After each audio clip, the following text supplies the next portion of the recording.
બોલો, નમસ્કાર. એગ્રીસાથી અમદાવાદથી વાત કરું સાહેબ. બોલો. કેમ છે સાહેબ, મજામાં? આવો મજા. બોલો સાહેબ, ખેતીવાડીમાં કેવું ચાલે છે? સારું. સારું સાહેબ. અને અત્યારે શું વાવ્યું છે સાહેબ? જીરું છે. જીરું વાવ્યું છે. અને કેટલા વીઘામાં કર્યું છે સાહેબ જીરું? કર્યું છે 7 વીઘા. 7 વીઘામાં. અને સાહેબ બાજરી વાવવાની છે ઉનાળુ? હવે બાજરી વાવવાની. કેટલા વીઘામાં કરવાની છે સાહેબ બાજરી? ઈ જીરું વાટીને 7 વીઘા. સાહેબ જો એગ્રીસાથીનું આપણો કંપનીમાં બિયારણ આવી ગયું છે કઈ સાહેબ. કંપનીમાં? યુવરાજ 44+ સાહેબ વેરાયટી છે, એગ્રીસાથીનું છે. એટલે કઈ કંપનીનું આવ્યું છે કીધું? યુવરાજ 44+ વેરાયટી છે સાહેબ. અને તમે ક્યાંથી વાત કરો કીધું? સાહેબ એગ્રીસાથી અમદાવાદથી વાત કરું છું. હા. હાલો. એટલે શું એનું બિયારણનું છે સાહેબ? એનું બિયારણ યુવરાજ 44+ વેરાયટી છે સાહેબ એમાં. અને હાલો.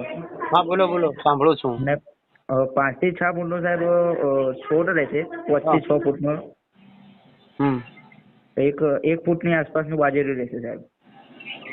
બરાબર. અને પેલા મૂળ ધરાવતી વેરાયટી હોવાથી સાહેબ ઢળી જવાનો પડી જવાનો પ્રશ્ન નહીં રહે સાહેબ. પાણી થોડો મોળો થાય. શું સાહેબ? 3000 TDS નું પાણી છે. એટલે કે પાણીની તકલીફ છે.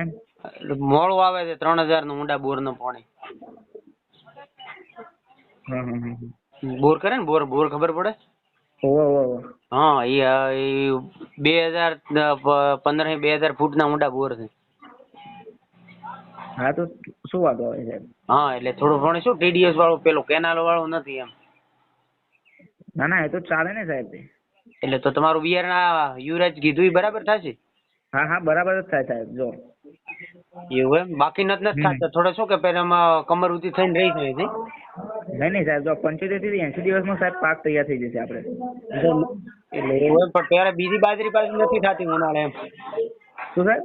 બીજી બાજરી વાવો ને તો બિયારણ નથી થતું એમ, તમારું થઈ જાય ને? ના, હા સાહેબ, બધી આપણે જો સાહેબ આપણું બિયારણ છે ને સાહેબ પ્રીમિયમ ક્વોલિટીનું છે, એટલે સાહેબ બધી જમીન ઉપર આપણે અનુકૂળ આવે એવું છે સાહેબ. વાવેતર ક્યાં કરાયેલું હતું? એટલે આપણે જો 75 થી 80 દિવસમાં સાહેબ પાક તૈયાર થઈ જાય આપણે સાહેબ. બરાબર. ગઈ સાલ આનું વાવેતર થયું હતું ક્યાં આગળ? શું સાહેબ? ગઈ સાલ કરાયું હતું વાવેતર આનું કઈ? ડેમો ક્યાં કર્યું હતું? હા સાહેબ, ગઈ સાલ સાહેબ ઘણા પેકેટ વેચાય છે સાહેબ કંપની. થરાદ બાજુ ક્યાં વેચો તો બોલો? શું સાહેબ બધું? થરાદ બાજુ ક્યાં વેચો તો એમ? થરાદ બાજુ પણ સાહેબ આપણે કંપનીના ગઈ સાલે બહુ પેકેટ વેચાય છે સાહેબ. ખેડૂતનો નંબર આપો એટલે હું એમને ફોન કરીને પૂછું. એક ખેડૂતની વાત કરવાની ને સાહેબ? હા, તમારું સાહેબ, તમારું નામ શું છે? જયંતિભાઈ.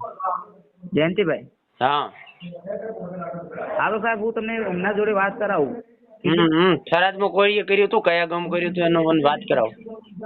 હા, તો કોઈ વાત નહીં, હું એમને કોલ કરીને વાત કરાવું તમને. બરાબર. ઓકે. બોલો મોટા ભાઈ. કોણ બોલ્યા? સચિનભાઈ બોલું, એગ્રીસાથી અમદાવાદથી. બાજરીનું કહેતા હતા તમે કયો? મેં ક્યાં કીધું, તમે કીધું? હા, એટલે આપણે કેટલા વીઘામાં કરવાની હતી? એ તો વાત થઈ, પણ હવે થરાદમાં ક્યાં આગળ કરાયું? 7 વીઘામાં કરવાનું. હા, 4 વીઘામાં કરવાની હતી એમ ને? 7 વીઘાનું. 7 વીઘામાં કરવાની હતી એમ ને? અને આપણું શું નામ? જયંતિભાઈ ને? જયંતિભાઈ. જયંતિભાઈ એમ ને? તો જયંતિભાઈ જો આપણે તમે 7 વીઘામાં કરો ને, હા, તો આમ તો 7 થેલી લાવવી પડે કે ના લાવવી પડે? હા, લાવવી પડે. હા, તો તમે 100 પેકેટનો ઓર્ડર નોંધાવો તમે. હા. અને 1 પેકેટ હું તમને ફ્રી આલું મારા તરફથી. બરાબર? હા. આમ 1.5 કિલોનું પેકેટ છે ને, કિંમત છે 550 નું. બરાબર? તમારે 6 થેલીના પૈસા આપવાના અને 1 પેકેટ હું તમને ફ્રીમાં આલું. બરાબર? 550 વાળું. આપણે શું કરીએ કે એક ભેગું એક મફત લઈ લ્યો, એક ભેગું એક મફત લઈ લ્યો. બે ને એ તો કેવું હોય મોટા ભાઈ ખબર છે ને, કે આપણે કોઈ પણ વસ્તુ લેવા જઈએ મોટા ભાઈ, તો આપણને મોંઘું પડે. બરાબર? અને જયારે આપણે એ જ વસ્તુ વેચવા જઈએ ને બજારમાં, એટલે નીચો ભાવ મળે. નુકસાન કે ના આપણને જ ને. પહેલા એટલે જ વાત આ છે, જો ખેડૂતને ખરીદવા દેવાનું થાય ને તે બધું મોંઘું છે, જો વેચવા દેવાનું થાય ને તે બધું સસ્તું છે. સસ્તું લે અને પછી એ જ આપણું વસ્તુ હોય ને પછી બજાર વાળા ઊંચા ભાવમાં વેચી મારું અને આપણને ઓછી કિંમત આલુ કે નહીં આલતા ભાવમાં. શું છે, ખેડૂતને લાલચનો એવો લાઈન એવો પૂરો કરી દઈએ છે ને. હા એટલે મોટાભાઈ, હા મોટાભાઈ જુઓ આપડે તો જેવું છે ખબર છે, વસ્તુ વેચીએ પણ કેવું વેચવાનું ખબર? ખેડૂત ખુશ થઈ જાય ને 50 માણસો ખુશ થવા જેવું મારે તો વસ્તુ હું આપું. મને ફોન કરીને કીધું ને, પણ હું તો ખેડૂતને કહું છું કે ડેરીના ઓટલે બેહીને સલાહ હું આપતા હોય કે આ કંપનીનું લઈ લો, બરાબર? કે તમને ફોન કરીને કહેતા હોય એમની સલાહ લેવાનું છોડો ને કઈ ઘરમાં દોણા ખાવાની વધવા જી.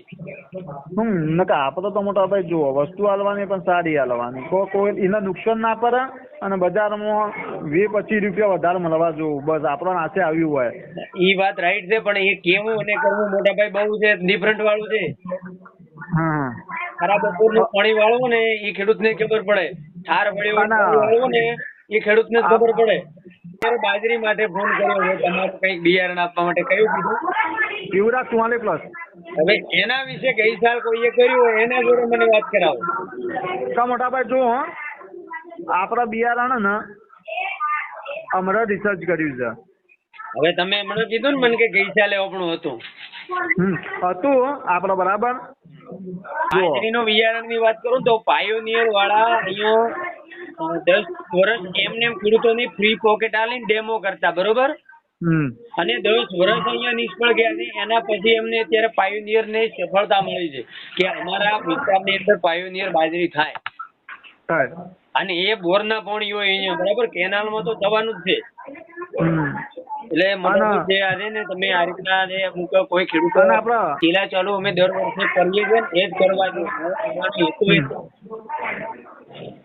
એટલે વાંધો નહીં જયંતિભાઈ, હું શું તમારી કંપનીનું બિયારણ ખરાબ આવે છે એ હું વાત સાચી છે તો કે જ્યાં સુધી આપણે જો અનુભવ ના કરીએ, વાયન અનુભવ ના કરીએ ત્યાં સુધી ખરાબ ના કહેવાય. પણ આ શું છે, હવે આવા ખર્ચા કરી અને ઉનાળે બાજરી ખાવા માટે કરવી પડે, આમાં કોઈ ખર્ચો વળતો નથી, બરાબર?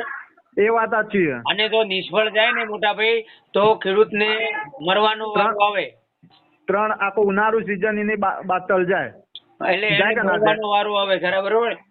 એમ નહીં, એક તો એમ નહીં મોટા, મારી વાત સાંભળો મોટા ભાઈ, એક તો ખર્ચો કર્યો હોય અને ખર્ચામાં મળતર ના મળે તો મોટા ભાઈ નુકસાન કે ના પડે, કયો ખેડૂતને ફરક ના પડે? એટલે અત્યારે ખેડૂતને એમ સક્ષમ બનાવાય એવો સરકાર તો પ્રયત્ન કરે જ નહીં, પણ આપણે કરવાની જરૂર છે મોટા ભાઈ. હા, આપણો સાથ હોય તો બધું. ખેડૂતને કોઈ સાચી સલાહો આપતા નથી, બધા પોતાની પ્રોડક્ટો વેચવા નીકળી ગયા છે. આ તમારું રેકોર્ડિંગ નું યુટ્યુબ પર નાખવાનો જ. હા વાંધો નહીં, તમે રેકોર્ડિંગ કરો, વાંધો નહીં. એક વાત કરી દઉં કે હું તો દરેક ખેડૂતને સલાહ આપવા માંગુ છું કે તમારે આવતી સાલ બાજરી કરવાની હોય તો આ સાલ દેખી લો કોની બાજરી સારી છે, એ ખેડૂતને પૂછીને એ જ બિયારણ કરો. આ બિયારણમાં ન પડો, હું તો હવે ખેડૂતને સલાહ આપવા માંગુ છું. હા, હું તો ખેડૂતને સલાહ એ માંગુ છું કે તમે તમારા ગામમાં ગઈ સાલ સારું કર્યું હોય એને પૂછી અને આ સાલ કરજો ને આ સાલ જોઈ લેજો સારું છે. તમે આ રીતના ઓનલાઈન ફોન કરીને કે આ ખેડૂતોને આપી દો ને બહુ બોલ્યા કઠિન કાર્ય છે ભાઈ. અને જો જયંતિભાઈ આપણા જોડે કેવું છે ખબર છે, આપણા બિયારણ આલીને છૂટા નથી થતા. આપણા જ્યાંથી બાજરીનું બિયારણ આલીને વાવેતર કર્યું ને ખેતરમાં ખેડૂતે, ત્યારથી લઈને જ્યાં સુધી બાજરીનું ઉત્પાદન ના થાય જ્યાં સુધી કોથળા ના ભરે ને ત્યાં સુધી અમે એની સાથે જ હોઈએ મોટાભાઈ. કે કોઈ પણ પ્રોબ્લેમ આવે ને બિયારણમાં કે ખેતરમાં તો આપણે તાત્કાલિક જતા રહીએ છીએ, હાજર થઈ જઈએ છીએ. અને જે રીતના જેવો રોગ હોય કે જેવી રીતના જે કોઈ પ્રોબ્લેમ હોય ને એનું પેલું કરી લઈએ આપણે નિદાન.